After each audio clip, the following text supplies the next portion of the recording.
6-7 asrlarda Turon xalqlari madaniy hayoti. Mamlakatimiz tarixida ta'lim tizimining rivojlanishi uzoq tarixiy jarayon bo'lib, yozuvning paydo bo'lishi bilan bu jarayon yanada jadallashgan. Qadimgi tosh bitiklar, teri, sopol, yog'och va keyinchalik qog'ozlarga tushirilgan ma'lumotlar ta'lim tarixidan so'zlovchi manba hisoblanadi. Arxeologik topilmalar, qo'lyozmalar, behustun yozuvlari va boshqa yozuvlarning mavjudligi savdo aloqalari mazkur hududda ta'limning rivojlanganlik darajasini ko'rsatadi. Tariximizdan darak beruvchi eng qadimgi yozma manba Avestoda nafaqat diniy, balki dunyoviy bilimlar, tarixiy voqealar hamda ma'naviy-ma'rifiy qarashlar haqidagi ma'lumotlar to'plangan. Xonalardan teriga va yog'ochga yozilgan turli mazmundagi hujjatlar hamda katta-kichik haykalchalar topilgan. Bu esa ibodatxonaga tutash binolarda ta'lim maskanlari, huquq idoralari, ma'muriy xo'jalik ishlari bilan shug'ullanadigan joylar bo'lgandan dalolat beradi. Xorazmda o'g'il bolalarga o'qish, yozish, hisob-kitob o'rgatilgan. Shuningdek, ularga geografiya, zoologiya, botanika, astronomiya, muhandislik, tibbiyot va me'morchilik kabi turli fanlardan bilimlar berilgan. Mamlakatimiz hududida yashagan xalqlar tangrichilik, zardushtiylik, buddaviylik, xristianlik va boshqa dinlarga e'tiqod qilishgan. Mazkur dinlarning ibodatxonalarida maxsus maktablar bo'lib, ta'lim oluvchilarga dinning asoslari o'rgatilgan. 5-asrda Samarqand va Buxoroda xristianlik tarqalib, diniy muassasalar tashkil qilingan. Sug'dagi katta Nestorian jamoalarining hujjatlari sug'd tilida yozilgan.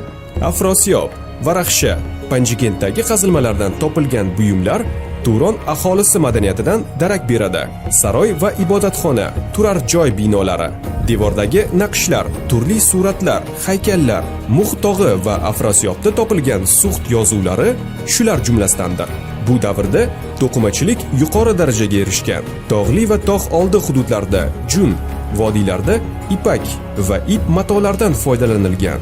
Naqshlardagi xayoliy va geometrik shakllar, o'simlik va hayvonlar suratlari 2, 3 yoki 4 rangli bo'lgan. Asosan qizil, sariq, yashil, oq, qora ranglardan foydalanilgan. Turon gazmol markazlarida zandanacha kabi ko'k rangli ipak va boshqa matolarning ishlab chiqarilishi yopishtirma yassi, g'ilof kiyimlarning paydo bo'lishiga olib keldi. Erkaklarning kiyimi otga minib yurishga qulay bo'lib, kalta kaftan va ko'ylaklar, keng va baland etiklardan iborat edi. Ayollarning kiyimi erkaklar kiyimiga o'xshash bo'lib, ko'ylaklar, kaftanlar bir tomonlama qaytarmali yopinchiqlar ko'rinishida edi. Turonda tanaga yopishib turishga qulay o'tkazma yengli kiyimlar paydo bo'lgan. Erkaklar va ayollar kostyumida taqimchoqlar muhim rol o'ynagan.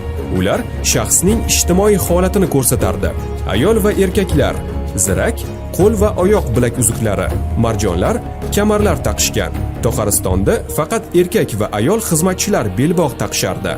Aslzoda ayollar esa belini bog'lashmagan. Turk xoqqonligida madaniyat va san'at ham rivojlangan. Xoqqonlikda o'ziga xos yozuv ham mavjud bo'lgan.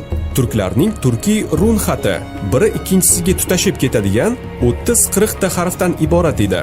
U tosh va yog'ochlarga o'yib yozishga nihoyatda qulay bo'lgan. Surxon vohasida Bolaliktepa va Zarafshon vodiysidan topilgan yodgorliklar, devoriy suratlar, haykallar va ganchkor naqshlar o'sha davrning yuksak san'at namunalaridan hisoblanadi. Ular insonlarning hayoti, diniy e'tiqodi va turmush tarzi, bilimlari va qiziqishlari haqida hikoya qiluvchi manbadir. Haykaltaroshlik rivojiga ayniqsa buddaviylik dini kuchli ta'sir ko'rsatgan. Aytingchi, ilk o'rta asrlarda aholi qanday yozuvlardan foydalangan? Aholi qanday dinlarga e'tiqod qilgan?